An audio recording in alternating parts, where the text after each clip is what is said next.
selamat datang di Alenia, merangkai kata menjadi cerita bersama saya, Nazratul Uyun. Pada tahun 2045, Indonesia diprediksi akan menjadi satu dari 5 besar kekuatan ekonomi dunia. Sangat dibutuhkan adanya harmonisasi antara pembangunan juga aspek lainnya seperti aspek agama. Nah, berbicara mengenai agama, pada episode kali ini kita akan berdiskusi juga berbincang mengenai moderasi beragama, tentunya dengan narasumber para generasi muda atau biasa kita sebut dengan Gen Z.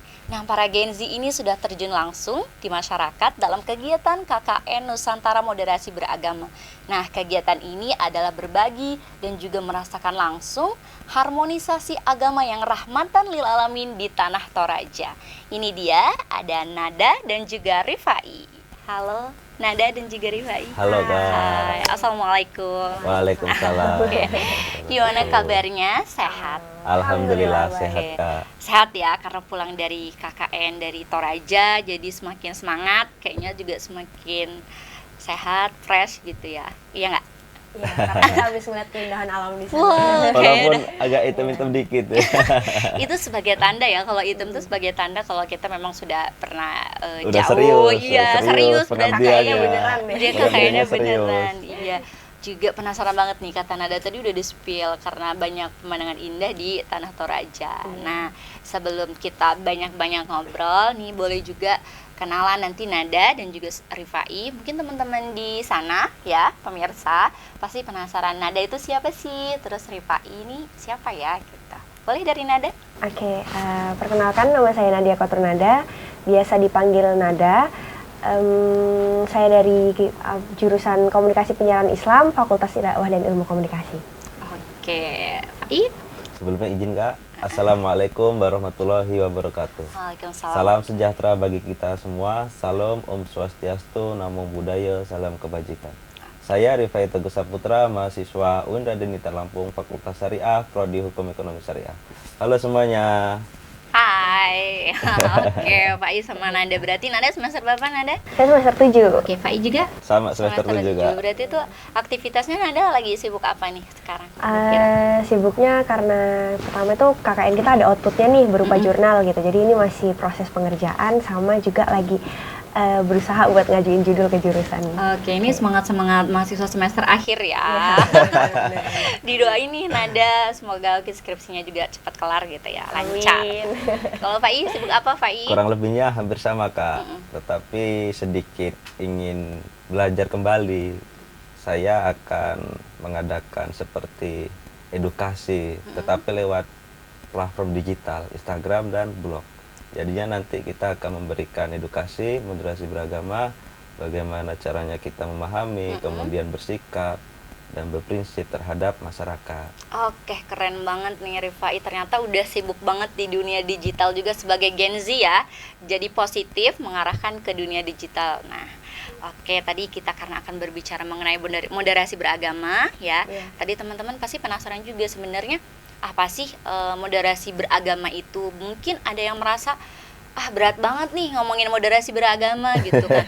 Enggak, misalnya kalau mau diajak diskusi, enggak lah, gue kayaknya enggak dulu ya, kayaknya berat banget. Berat banget ini pembahasannya. Sebenarnya nih, definisi atau mungkin pengertian makna secara sederhananya itu moderasi beragama itu apa?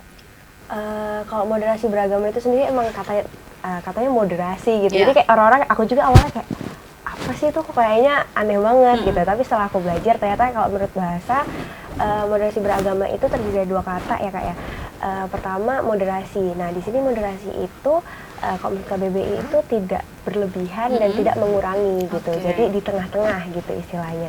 Terus kalau misalnya agama sendiri ya agama. Jadi kayak dalam beragama kita tuh berada di tengah-tengah. Terus jadi kalau menurut istilah itu ya kita nggak berlebihan, kita nggak ekstrim dalam beragama, atau juga bahasanya tuh kita nggak radikal dalam beragama. Jadi kalau secara sederhananya moderasi beragama itu adalah kita memeluk agama kita dengan di tengah-tengah, tanpa ke kanan, tanpa ke kiri gitu, dan kita mengamalkan nilai-nilai Pancasila gitu. Jadi benar di tengah-tengah, kayak kita juga kan Bhinneka Tunggal Ika, berbeda-beda tetap satu gitu. Jadi ya kita nggak timpang kanan, timpang kiri gitu. Oke, jadi memang moderasi beragama itu tidak berlebih-lebihan ya intinya ya. Iya. Jadi segala sesuatu yang berlebihan itu kan nggak baik ya teman-teman. Nah, mungkin moderasi beragama diartikan secara sederhananya untuk teman-teman adalah ya sesuatu yang nggak berlebihan dalam menyikapi sikap kita sebagai orang yang memeluk agama gitu ya. Jadi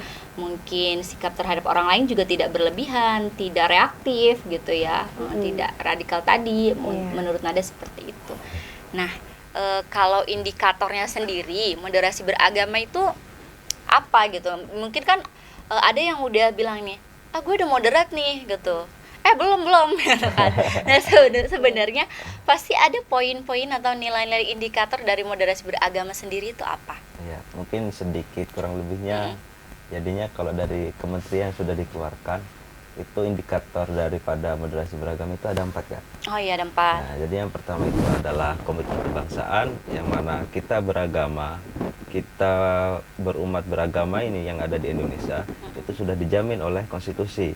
Gitu. Jadinya dasar negara sendiri itu kan adanya Pancasila, kemudian undang-undang, kemudian Bhinneka Tunggal Ika dan NKRI. Nah, di 4 dasar negara sendiri ini bagaimana caranya masyarakat di sini entah itu budaya, kemudian suku dan agama itu sudah dilindungi. Oke, secara konstitusi sudah dilindungi. Iya, kemudian yang kedua itu adanya toleransi. Jadinya ketika saya umat Islam, kemudian ada lainnya itu umat Kristen ataupun umat Hindu, kita harus saling menghargai. Dalam sisi lain, bagaimana caranya kita beragama dengan prinsip agama kita untuk menghargai agama lain. Jadinya semua agama itu mempunyai patokan sendiri atau pedoman-pedomannya sendiri. Bagaimana caranya menyikapi masyarakat ataupun menyikapi umat beragama, entah itu tradisi agama dan ketika mereka berkegiatan di agamanya masing-masing. Jadinya agama itu sebagai pedoman bagaimana kita itu berperilaku terhadap umat beragama. Oke, itu indikator yang kedua. Ya, kemudian ada lagi Kak, yaitu anti kekerasan. Oh ya. Jadinya kebanyakan itu kan seperti pemboman itu kan salah satu kekerasan Kak. Yang mana kekerasan tersebut itu dia mengatasnamakan agama. Nah, jadinya bagaimana caranya agama itu kan sebenarnya apalagi agama Islam ya. Esensi agama Islam itu kan penuh kasih sayang kan? Kasih sayang, kedamaian gitu ya, rukun.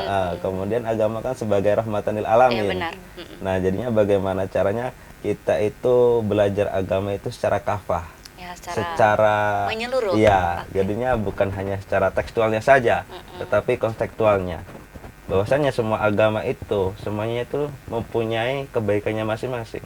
Jadinya pedoman daripada agama mereka itu mempunyai prinsip untuk menghargai satu sama lain. Oke, menghargai satu sama lain. Ya. Nah, kemudian yang keempat itu adanya yaitu kita penghargaan terhadap budaya lokal. Oh iya, apalagi Indonesia ya. Iya. Jadinya kan hampir adanya seumpama saya Islam. Saya NU, saya Muhammadiyah seumpama. Kalian Muhammadiyah. Di NU sendiri itu kan mempunyai budaya kearifan lokalnya sendiri. Yaitu ada maulidan, ada sholawatan, ada tahlilan, ya kan? Nah, kemudian di Muhammadiyah pun seperti itu. Kemudian di seumpama kalau kemarin di Toraja itu ada perayaan hasil bumi, gitu. Sebagai tanda syukur gitu ya. Nah, bagaimana caranya kan kita harus melindungi mereka dan menghargai mereka. Jadinya ya kita umat beragama harus paham mengenai budaya-budaya yang di Indonesia. Karena sejarahnya Indonesia sendiri kan tidak lepas dari budaya gitu kan. Jadinya ya memang Indonesia kan berbeda-beda tapi tetap satu gitu ya. Berbeda-beda tapi tetap satu ya. Karena kita memang Indonesia ini banyak sekali budayanya, juga ragam sekali sukunya gitu ya. Ya, itu tadi indikatornya. Mungkin teman-teman dari generasi Z ya, kalau kalian ini kan pasti, apakah teman-teman mungkin pasti ada teman-teman tuh yang merasa ngapain sih masih muda ngomonginnya tentang moderasi beragama gitu. Nah, kalau dari kalian sendiri sebagai generasi Z atau kita sebut Gen Z gitu, kenapa sih penting kita untuk mengetahui, untuk punya wawasan sebagai Gen Z punya wawasan moderasi beragama? Pentingnya apa sih? Seberapa penting? Itu penting banget sih ya, karena kan kita ini, apalagi kita mahasiswa nih, masih sebutannya kan kita agent of change gitu kan ya. Jadi dari kita sendiri aja itu kita harus sudah ngebekalin dari sekarang gitu, karena kalau kita ngeliat sekarang ini banyak perpecahan antara waktu itu ada kasus yang gereja dipaksa dibubarkan karena tidak tidak melalui izin dan segala macam gitu kan. Banyak ada juga perpecahan antar umat beragama dan segala macam gitu. Dan menurut aku itu kita harus merubahnya, nggak bisa kita ngerubah sesuatu yang besar kalau nggak dari diri kita dulu gitu kan. Jadi mungkin sekarang kalau aku sih dari aku, terus aku ngajak teman-teman di dekat-dekat aku dulu gitu, baru ini, dan itu insya Allah nanti kedepannya bakal jadi besar juga. Jadi buat Nada itu penting banget ya, mempunyai knowledge atau juga wawasan tentang moderasi beragama untuk bakal Nada nanti kedepannya gitu ya. Kalau Fai penting atau biasa aja nih? Gitu. Hampir sama Kak, tetapi saya mempunyai gagasan yang berbeda. Karena kan kita bersosial masyarakat itu kan memerlukan yang namanya pedoman Kak. Nggak bisa kita seumpama ingin bercengkrama dengan seseorang itu dengan dasar keinginan kita dan seperti terserah lah mau kita bagaimana tanpa melihat lawan bicara kita. Nah, dengan adanya moderasi beragama kita lebih paham mengenai bagaimana caranya kita menghargai, entah itu berbeda seumpama suku, Jawa dengan Lampung atau Sunda, kemudian agama Kristen dengan Islam, kemudian golongan seumpama NU dengan Muhammadiyah, dengan LDII, oke seperti itu Kak. Karena kan pentingnya sekali moderasi beragama itu kan supaya generasi, apalagi generasi Z ya Kak, jadinya kan mereka kan sudah di-upgrade, yaitu lebih paham mengenai digitalisasi, apa-apa ada. Udah banyak banget terpapar digital gitu ya. Jadinya kan yang ditakutkan dengan tidak pahamnya moderasi beragama, mereka lebih enak dimasukkan informasi-informasi hoak, informasi-informasi yang tidak jelas gitu kan. Bahwasanya kita juga kan memerlukan yang namanya pedoman untuk kita itu mencari informasi, ide ataupun gagasan itu hoak atau sumbernya jelas atau tidak, mungkin seperti itu. Jadi emang penting banget wawasan moderasi beragama ini. Mungkin kalau dari generasi kalian ya untuk sama teman kalian lah ya gitu. Kalau saya pikir kalau dari generasi saya mungkin moderasi beragama itu jadi penting banget biar kita lebih bijaksana kali ya. Lebih bijak. Kayak Buat misalkan pembatas, pembatas juga, apalagi kalian kan mahasiswa nih, juga banyak sekali kita diskusi gitu kan. Pasti kita punya teman yang beda agama, beda pemikiran mungkin juga kan. Nah, ini pasti itu menjadi pedoman untuk kita bergaul dengan mereka gitu. Jangan sampai misalkan pernah nggak sih Nada misalkan lagi ngobrol nih sama teman lagi diskusi terus nyolot gitu kan. Enaknya sendiri, nggak mau kalah gitu kan. Satu kemarin tuh dengar tuh ya, ada di sebuah video tayangan gitu, kita tuh kata Abi Quraisy Shihab gitu, kalau misalkan itu kita mungkin kalah secara debat gitu ya, tapi belum tentu kita kalah secara emosi. Nah, mungkin moderasi beragama lah menjadi penengah dari itu semua gitu kali ya. Kalau baik benar itu ya. Gimana merasakan sebagai generasi yang paham moderasi, lebih enakkah gitu bergaul itu sama teman-teman? Lebih enak sih, karena dulu juga aku punya pengalaman waktu aku awal pertama ke Lampung itu Kak, aku tuh nggak bisa bahasa Indonesia. Jadi kan kalau di Lampung tuh bahasa Indonesia kan, aku tuh selalu pakai bahasa Jawa, dan karena kamu bahasanya Jawa, terus pas ke Lampung bahasanya Indonesia. Aku nggak bisa bahasa Indonesia, jadi aku kemana-mana sama ibu aku. Jadi di situ aku nggak punya teman, dan di situ posisinya ada teman aku satu orang beda agama dari kita, dia nemenin aku terus, dia ngamanin aku, dia ngajarin aku segala macam gitu. Jadi kayak dari situ kayak kita berteman dengan orang yang beda agama itu nggak apa-apa gitu. Mereka tuh nggak serem, mereka tuh nggak menakutkan, sesuai gambaran aku dulu waktu aku kecil gitu. Iya, karena memang kita agak parno duluan sih ya. Jangan temennya sama dia gitu. Iya, dia beda agama dari kita. Ternyata waktu aku pindah, ternyata yang nemenin itu dia gitu dari awal sampai ya sampai aku lulus deh gitu kemarin sama dia gitu.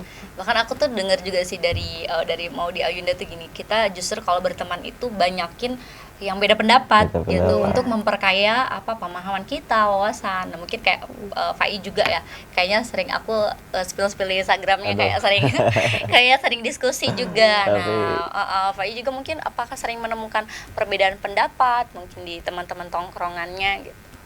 Kalau menurut saya untuk perbedaan pendapat itu ya hal biasa Kak, kalau semua kita di ruang lingkup ini ya apa namanya besar kelompok.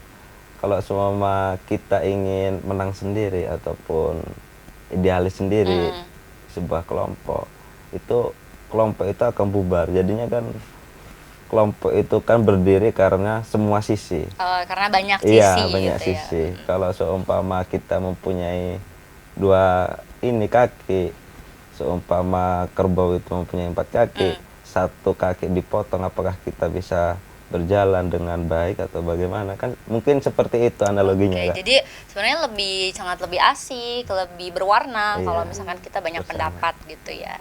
Nah, kalau tadi kan bicara moderasi beragama mungkin secara umum nih, kan aku tahu kalau kalian ternyata adalah delegasi KKI Nusantara Moderasi Beragama. Nah, boleh nih teman-teman, pasti teman-teman di sana juga penasaran ya. Kayak mana sih KKN Moderasi Beragama itu? Apa cuman gitu doang gitu kan, atau ternyata Jalan-jalan. memang iya atau enggak dong gitu. KKN Moderasi Beragama itu sangat mengasyikkan gitu. Boleh diceritakan pengalamannya dari siapa? Nada ya. Oh, dari aku. Pertama itu bener-bener asik banget dan kayak aku sampai sana tuh bener kayak wow, aku sampai Toraja gitu kayak gitu Iya, kayak aku nggak pernah mikirin kayak aku bakal nginjek tanah Toraja gitu. Selama ini aku cuma ngelihat tongkonan, aku ngelihat ada Trambu Solo, itu semuanya dari layar gitu kan. Dan aku sampai di sana itu aku bisa bener-bener ngelihat ada Trambu Solo itu Kak, kayak dia sebelum ini ya, sebelum orang, jadi kalau ada orang meninggal sebelum dirambu solokan itu belum bisa untuk dimakamkan. Oh, gitu. Jadi dia masih disimpan di rumah. Aku sempat, jadi aku ngelihat ada yang masih disimpan di rumah. Aku juga ngelihat waktu rambu solonya gitu. Tapi kita nggak ketemu waktu maneneknya karena manenek itu tanggal 30 Agustus kemarin, sedangkan kita selesai tanggal 24 gitu. Jadi benar-benar asik banget juga. Terus juga masyarakatnya itu luar biasa. Aku tadinya tuh overthinking kayak aduh gimana ya gitu kan, Gue bakal gimana di sana gitu. aku harus gimana ya di sana gitu kan. Masyarakatnya kayaknya atau dia sudah lebih maju dari aku atau dia bakal ini gitu kan, mereka bakal terima orang luar atau enggak gitu kan. Udah underestimate lah ya. Iya, karena kan di sana aku searching di Google juga 80% orang Kristen gitu kan. Jadi kayak waduh, aku minoritas di sana gitu. Terus ternyata setelah sampai di sana mereka tuh sangat menghargai, toleransinya tuh tinggi banget. Jadi sangat menghargai yang berbeda dengan mereka gitu. Jadi kalau kita pergi, kita pakai jilbab, mereka nggak akan ngasih kita makanan yang menurut agama kita haram gitu. Jadi mereka benar-benar kalau kita di acara di Rambu Solo juga kemarin itu, untuk kita yang agama muslim dipisahkan tempat duduknya. Terus juga makanannya kita benar-benar ini yang ngolah orang muslim gitu. Jadi kalian nggak apa-apa makan gitu. Wah, jadi benar-benar justru toleransinya sangat tinggi sekali. Sudah ya. terjamin. Sudah terjamin. Iya. Mungkin dari awal itu underestimate. Nah, sebagai minoritas, apakah di sana punya tempat, punya ruang kah gitu kan? Apalagi kita agak picky misalkan tentang makanan halal gitu kan. Ternyata di sana sudah diperlakukan sedemikian rupa gitu ya. Iya, makanannya diolah sangat halal ya. Iya. Di orang muslim yang menyembelih, yang mengolah juga orang muslim. Nah, mungkin kalau Fai sendiri punya pengalaman di tempat KKN-nya sendiri tuh di daerah apa, terus gimana kondisi masyarakatnya di sana?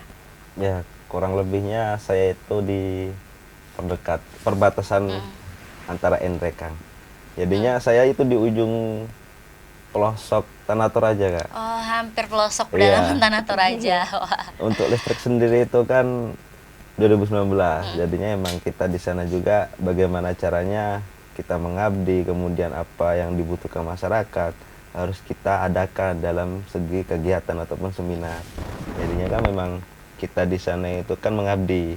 Jadinya entah itu satu hari itu kita mengadakan 2 kegiatan, 2 proker, ya harus kita adakan bagaimana caranya masyarakat nyaman, masyarakat mengetahui apa yang akan kita sampaikan. Mungkin seperti itu. Oke, seru banget ya kayaknya. Kira-kira itu di sana pada dapat apa aja nih? Secara pengalaman kalian dapatnya apa sih? Gitu. Secara pengalaman banyak banget sih Kak ya. Apa namanya? Toleransi yang paling ini ya. Toleransi paling tinggi. Paling Yang tinggi, ngebuat iya. kamu amazed banget itu toleransi. Iya, yang membuat aku amazed banget itu toleransi. Selama ini aku berpikir kita nggak boleh masuk gereja, ternyata di sana ya sudah, kamu masuk aja gitu, kamu mau lihat aja gitu. Sama ada satu tempat yang bikin aku luar biasa takjub ya.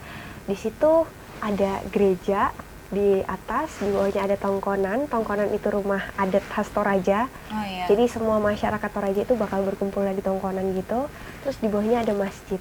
Terus di bawahnya ada gereja lagi. Jadi berempatnya deket-deketan gitu. Oke, jadi masjid, gereja berdekatan tapi saling rukun Saling gitu. rukun, iya. Jadi saling bahu-membahu. Kalau misalnya ada acara di masjid, non-muslim juga membantu gitu. Ada acara di gereja, yang muslim juga membantu gitu. Luar biasa Luar banget biasa. sih. Kalau Pak I sendiri yang paling ngebuat berkesan banget apa?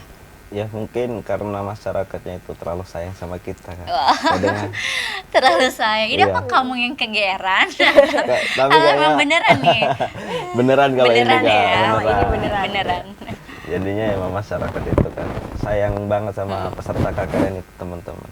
Sampai-sampai setiap jadinya Hamin 10 atau Hamin 1 minggu sebelum kita pulang itu masyarakat pasti bilang, kalian mau pulang nanti anak-anak nggak ada yang ngisi, Oh, nggak ada yang anak-anak nggak ada yang ngajarin. ngajarin, masjid sepi lagi, di sekolah nggak ada yang bimbing. Bimbing. Jadinya memang entah itu instansi sekolah ataupun Lembang di sana itu pemerintahan desa Kak. Oh, Lembang itu Iya. artinya pemerintahan desa. Iya, Oh, Lembang, Ada Lembang, iya, Lembang Kaduaja gitu. Berarti itu desa Kaduaja. desa Keduaja, kelurahan Keduaja Berarti gitu. kalau Pak I tadi nama daerahnya apa? Lembang, Lembang. Terus iya, kalau Lembang Rumandan. Lembang Rumandan, kalau apa? Kalau aku Nada? Lembang Kaduaja. Jadi Oh, Lembang. desa Kaduaja, desa Rumandan. Oh, Lembang itu gitu. artinya desa. Desa, Oh, ah. Lembang. Oh, mungkin kalau kita kayak Lembang Sukarame gitu Iya. ya. Iya, Lembang Sukarame. Oh iya, iya benar. Sukarame, Lembang itu gitu. artinya desa. Oke. Jadi itu toleransi juga sikap ramah dari sana ya. Penyambutan dari teman-teman di Toraja sangat berkesan banget nih buat Iya. Nada sama Pak I. Nah, terus juga kira-kira apa program kerja di sana? Ya, program kerjanya banyak sih aku. Banyak. Ada sekitar 18 ya, tapi Wow. aku sebutin 4 aja deh. Yang Ada ini ya. 18 program kerja ternyata. Aku sebutin 4 aja ya. Jadi Oke. yang pertama itu ada inovasi labu. Hmm. Karena di sana itu bener-bener di tempat aku tuh banyak banget labu ya. Labunya yang seperti apa tuh labu? Labu siam yang warna hijau yang kecil. Oke, yang gitu. labu sayur ya. Iya, labu sayur itu bener-bener banyak banget, ada sekitar ya pokoknya hampir setiap rumah tuh nanam itu gitu. Jadi harganya pun sekitar 500 ya 1 kilonya gitu. Jadi kita cariin deh inovasi ini labu bisa dibikin apa gitu. Terus yang kedua ada poskamling moderasi beragama, karena kan tema kita Moderasi KKN beragama. moderasi beragama gitu kan. Jadi biar ada kenang-kenangan kita kebetulan di kampung itu belum ada poskamling, jadi kita buatkan poskamling. Poskamling moderasi beragama. Iya, yang di situ kita bertujuan kayak semoga masyarakat di sana bisa berdiskusi dan pakai buat berkumpul-kumpul gitu. Terus Menjaga keamanan juga ya. terus yang ketiga itu kita ada seminar moderasi beragama. Oh, seminar gitu. moderasi beragama. Iya, Tentang walaupun apa itu isinya? di situ kita masih membahas tentang nilai-nilai moderasi beragama sih Kak. Kita mendatangkan pemateri dari kota, kita mendatangkan dari FKUB Tanah Toraja. Di situ ada pendeta, ada juga Bapak Ustadz, dan audiensnya kita sasar itu pemuka-pemuka agama gitu. Iya, jadi audiensnya memang pemuka agama, jadi lebih ini ya, lebih tepat sasaran biar nanti pemuka agama yang menyampaikan kepada masyarakat. Iya, benar. Terus Ada lagi? ada lagi nggak Banyak ya? kayaknya nadanya. Sama ada lagi satu. Pak I juga banyak nih kita kayaknya. Banyak. karena bener-bener di situ tuh bener-bener indah banget ya Kak ya. Ih. Di situ Jadi pengen kesana. iya, itu bener-bener bagus banget. Itu kita ada ngeliat kalau tempat itu bisa dijadikan tempat wisata gitu. Cuman setelah kita diskusikan sama pihak desa, sama warga juga, kalau misalnya itu lama gitu, jadi kalian bikinkan master plan aja, nanti biar kita yang eksekusi gitu. Jadi 4 itu sih yang benar-benar yang diunggulin gitu. Oke, ada master plan tentang Kota wisata. Nah, itu mungkin nanti bisa di follow up kali ya sama Nada, bisa dicek apakah di sana udah jadi tempat wisata gitu. Atau belum gitu kan. Atau belum. Kalau udah jadi tempat wisata boleh nih gitu kan. Nada ajak teman-teman dari Lampung. Nah, kalau Pak I gimana Pak I? Prokjanya kayaknya Pak I, wah ini capek banget ya kayaknya di Kalau sana. capek mah enggak Kak. Oh, Karena senang ya? senang sekali di sana. Jadinya lelah itu merasa lillah. Oh, Masya Allah. Jadinya kalau di posko saya, karena poskonya itu adalah pedalaman ya Kak. Jadinya kita dan melihat geografis masyarakatnya itu dia moderasinya udah sangat kuat.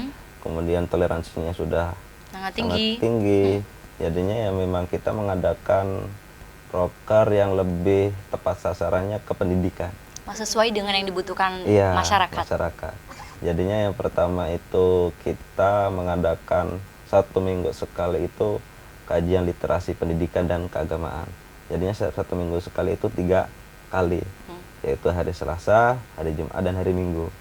Kemudian kenapa ke hari Selasa, Jumat, dan Minggu? Karena hari Senin, Rabu, dan Kamis itu kita ke sekolahan nggak? Oh, ke sekolah, Iya. iya. Ke sekolah itu pun kita, karena di sekolah itu kan sekolah umum nggak? Jadinya kita tidak bisa mengajarkan tentang literasi keagamaan, tetapi kita lebih ke pengenalan. Oh, itu SD, SMP, atau SMA sekolahnya? SD, SMP. Oh, SD, SMP ya? Iya, kita lebih ke pengenalan terhadap negara, sejarah bangsa negara. Oh iya. Seperti itu. Jadinya bagaimana caranya kita lebih menekankan untuk anak-anak ini memahami sejarah bangsa Indonesia.